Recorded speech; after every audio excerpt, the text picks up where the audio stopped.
feel like that's part of the evolution of becoming that star you want to be? I'm just having fun with it. You know, I'm enjoying. You know, I'm making some good money, so I'm just buying nice clothes and nice jewelry. So I don't know if it's the evolution, but you know, I like looking nice now that I'm finally here. So yeah, that's what it is. You said there's respect there, but is there like an extra added because I know he has your belt?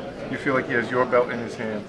How's it gonna feel to walk out? There's definitely more motivation for me because that's a belt that I had. You know, I've worked very hard to win that belt. To having it lose for something that had nothing to do with boxing, you know, it's just there's a lot of anger inside me. And I'm gonna let it out Saturday. You think it'll be emotional when you hear and new?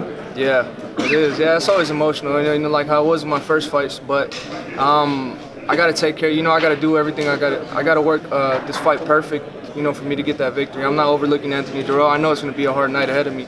I'm gonna get that victory. Do you think your youth and your power is gonna get you over the hump? Do you think that's what's gonna get you the W? It's not, and I don't think it's gonna be the youth and the power, but it's gonna be the game plan we have going on. You know, my game plan has never been just to go in there and just brawl with somebody, just throw haymaker after haymaker. We break them down, and eventually they go out. So, you know, we have an amazing game plan set up for Anthony Durrell.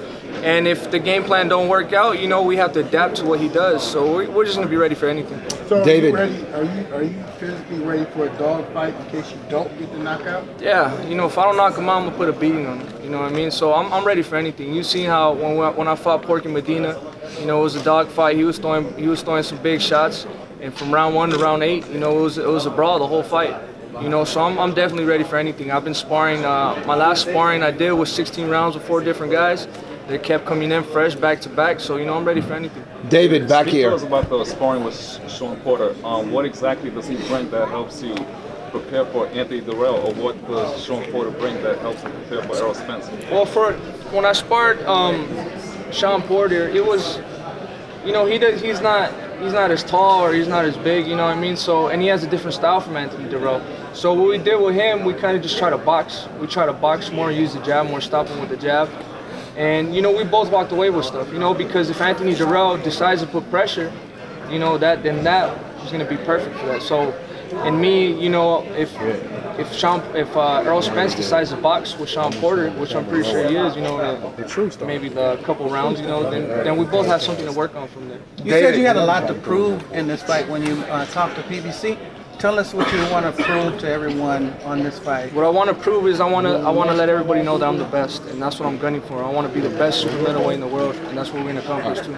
Now, David, two-part question.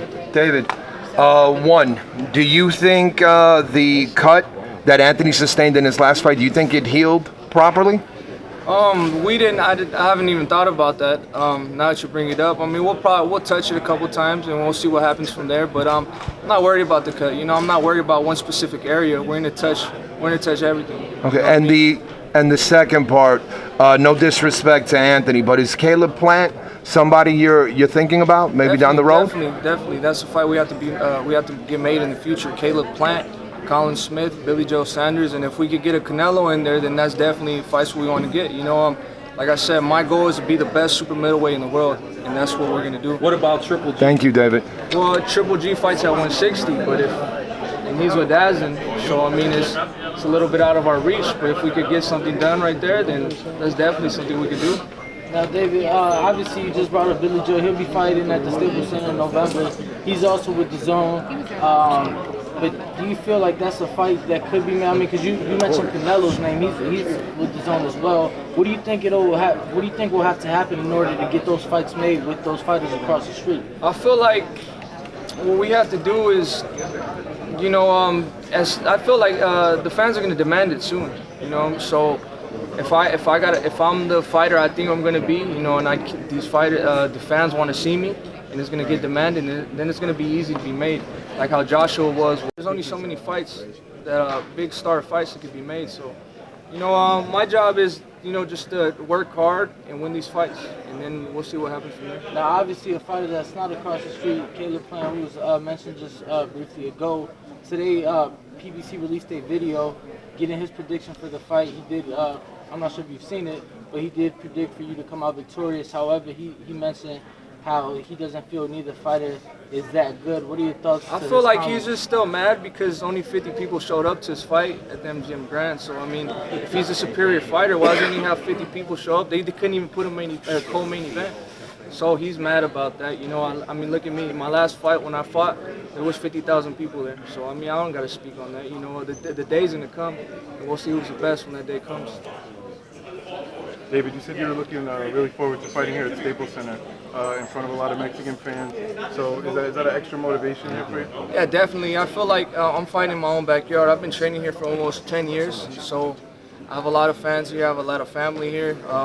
A lot of people that support me, a lot of Mexican people, you know, a lot of Latinos, you know, so this fight is definitely going to be for them, and I'm expecting to have a lot of support on Saturday. Any kind of message to them? It's going to be a great fight. You know, they want to see wars, and that's what I'm going to give them. Now, David, we're used to seeing like usually Canelo, big fight, Mexican Independence Weekend.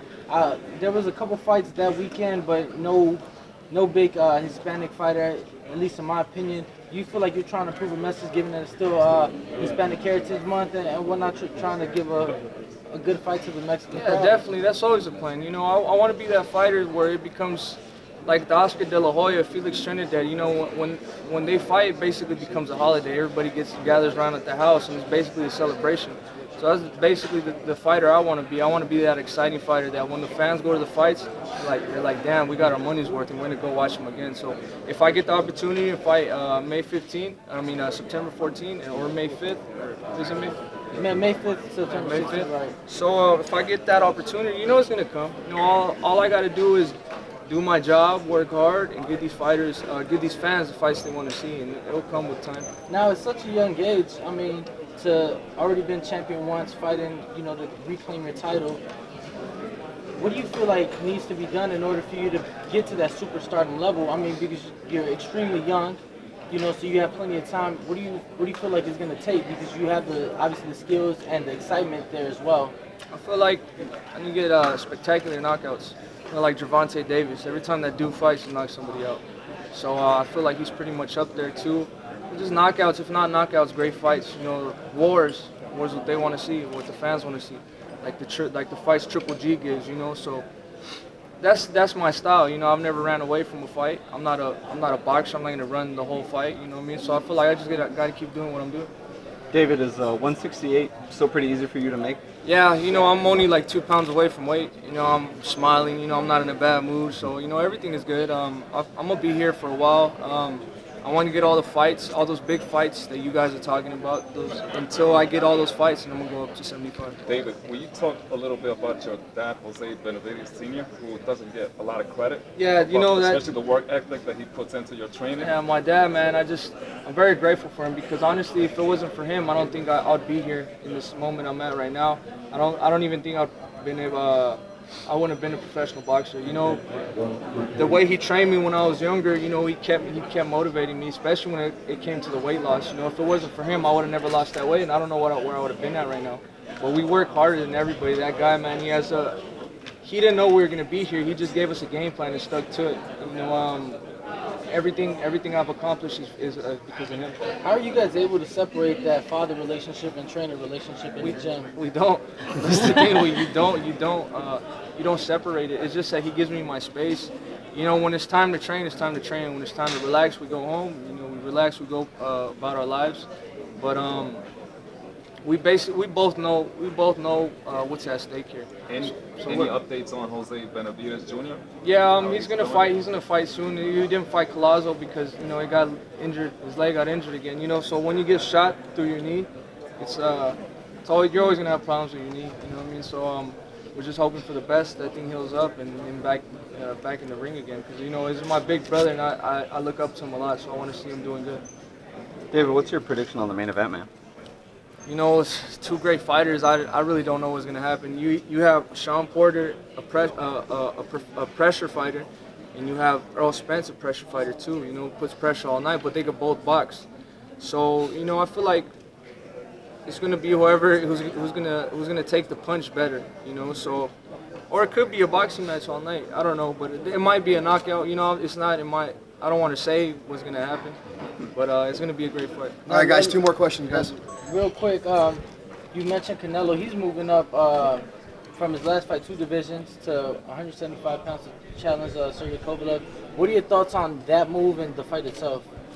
It's gonna be a great fight. You know, the thing I like about that fight, there's no weight class or there's no catch weight. So Kovalev, he's always been a huge puncher. You know, he's always been a monster of the division. So, and he has a great jab. You know, with shorter fighters, you need a great jab. But Canelo has amazing head movement, and he has some wicked body shots. So, I don't know, man. That's gonna be a war too. It's probably gonna be like a Hagler Hearns or something like that. I don't know. It's gonna be a good fight. I'm very excited to watch it. Last question. Do you think you're finally getting back the respect that you deserve since you came back? And what do you think how do you think this fight would elevate you? Definitely. I feel like I'm getting my respect back. How would it elevate me? I don't know. I just want to become the best. I just want to be the champion again. You know, I'm not really trying to see what's going to happen after. I just want to get my belt back, and whatever happens, happens. I'm just ready for anything. Thank you, David. Thank you.